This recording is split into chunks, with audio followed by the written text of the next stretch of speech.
हम में से अधिकांश लोग यह नहीं जानते कि जिस चारधाम यात्रा को हम मोक्ष का मार्ग मानते हैं वह शास्त्रों में वर्णित मूल चारधाम नहीं है। तो फिर प्रश्न उठता है, यदि यह मूल चारधाम नहीं है तो शास्त्रों में वर्णित चारधाम कौन से हैं और यह भ्रम उत्पन्न कैसे हुआ? नमस्ते, मैं हूं मयूरी। स्वागत है आपका डिवाइन वाणी चैनल पर।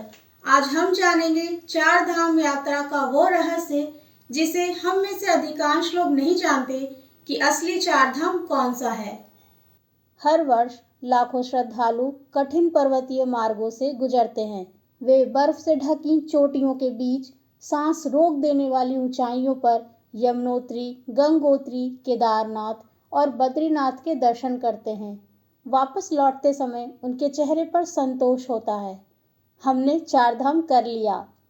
लेकिन सत्य इतना सरल नहीं है, क्योंकि इतिहास कभी मौन नहीं रहता, शास्त्र कभी भ्रम में नहीं डालते और सनातन की जड़ें समय से भी अधिक गहरी होती हैं। सत्य ये है कि आज जिसे हम चार धाम कहते हैं वह अत्यंत पवित्र है, किंतु वह भारत का मूल चार धाम नहीं है। यह सुनकर कुछ लोगों को आश्चर्य होगा और कुछ लोगों को असहजता होगी, परंतु धर्म का मार्ग भावनाओं से नहीं, सत्य से चलता है। आज का हिमालय चार धाम तप और त्याग की भूमि है। यमुनोत्री, जहाँ से यमुना का पवित्र प्रवाह आरंभ होता है। गंगोत्री, जहाँ भागीरथ की अनंत तपस्या से गंगा को धरती पर बुलाया। केदारनाथ, जहाँ महादेव स्वयं हिमालय की निःशब्दता से विराजमान हैं। और बद्रीनाथ, जहाँ नारायण योग निद्रा में स्थित हैं। इनकी महिमा अनंत है, इनकी यात्रा आत्मा को झकझोर देती है। परंतु प्रश्न यह है, क्या चार धाम की अवधारणा यहीं से शुरू हुई? उत्तर पाने के लिए हमें समय की धारा को पीछे मोड़ना होगा 8वीं शताब्दी की ओर। भारत का वह समय केवल घटनाओं का दौर नहीं था, वह वैचारिक उथल पुथल का युग था। विभिन्न संप्रदाय अपने अपने मतों से विभाजित थे, दर्शन आपस में टकरा रहे थे और आध्यात्मिक ऊर्जा जो कभी एक धारा की तरह बहती थी वह कई दिशाओं में बिखरने लगी थी। राष्ट्र बाहरी रूप से एक दिखाई देता था, पर उसकी चेतना भीतर से खंडित हो रही थी।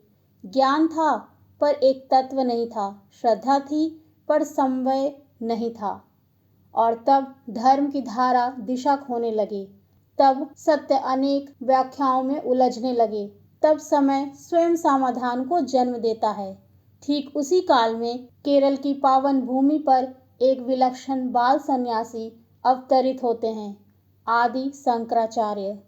केवल 8 वर्ष की आयु में वेदों का ज्ञान प्राप्त कर लेना, केवल 12 वर्ष की आयु में संन्यास धारण कर लेना और मात्र 32 वर्ष की अल्प जीवन में संपूर्ण भारत को पद यात्रा से नाप देना, यह किसी साधारण मनुष्य का जीवन नहीं था, वह एक युग की पुकार का उत्तर था। उन्होंने केवल अद्वैत का सिद्धांत नहीं दिया, उन्होंने भारत को आध्यात्मिक सूत्र में बांध दिया और इसी उद्देश्य से उन्होंने स्थापित किए चार धाम, ताकि भारत केवल मानचित्र पर एक राष्ट्र न रहे बल्कि चेतना में भी एक रहे। शास्त्रों में वर्णित मूल चार धाम हैं, उत्तर में बद्रीनाथ, पश्चिम में द्वारका, पूरब में पुरी, दक्षिण में रामेश्वरम। यही हैं असली चार धाम। उत्तर का बद्रीनाथ ज्ञान और तप का प्रतीक, पश्चिम की द्वारिका धर्म और नीति का संतुलन, पूरब की पुरी भक्ति की पराकाष्ठा, दक्षिण का रामेश्वरम समर्पण और मोक्ष का द्वार। यह केवल 4 मंदिर नहीं थे, यह एक आध्यात्मिक मानचित्र था, एक ऐसी परिकल्पना जिसने संपूर्ण भारत को एक सूत्र में बांध दिया। आदि शंकराचार्य ने संपूर्ण राष्ट्र को 4 कोनों में बांध दिया, ताकि जो भी इन 4 धामों की परिक्रमा करे वह केवल तीर्थयात्री बनकर ना लौटे, वह भारत की आत्मा का अनुभव करके लौटे।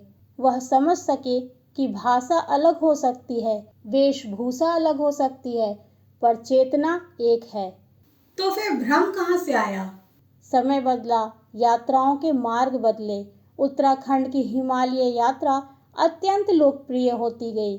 यमुनोत्री, गंगोत्री, केदारनाथ और बद्रीनाथ को एक साथ जोड़कर चार धाम कहा जाने लगा। यह भावना से उपजा हुआ संबोधन था और भावना पवित्र थी, परंतु ऐतिहासिक और शास्त्रीय दृष्टि से यह पूर्ण सत्य नहीं था, क्योंकि मूल चार धाम वे थे जिन्हें राष्ट्र की आध्यात्मिक एकता के लिए चार दिशाओं में स्थापित किया गया था। और यहाँ एक और गहरा रहस्य छिपा है। चार धाम केवल भौगोलिक दिशाएं नहीं हैं, वे जीवन की चार अवस्थाएं हैं। इसलिए चार धाम की यात्रा बाहर निकलने से पहले भीतर जागनी चाहिए। अब कोई पूछे असली चार धाम कौन सा है, तो उत्तर स्पष्ट है। यदि आपने चार धामों के दर्शन कर लिए पर भीतर परिवर्तन नहीं आया तो यात्रा अधूरी है। और यदि आपने अपने भीतर ज्ञान, भक्ति, धर्म और समर्पण जगा लिया तो बिना कहीं गए भी आपकी यात्रा पूर्ण है। धर्म हमें भ्रमित करने के लिए नहीं, जागृत करने के लिए है। यदि आज का ज्ञान आपके भीतर एक ज्योति प्रज्वलित कर पाया हो तो समझिए यह केवल एक वीडियो नहीं था, यह एक स्मरण था। उस भारत का स्मरण जो चार दिशाओं में बटा नहीं है बल्कि एक ही चेतना में स्थापित है।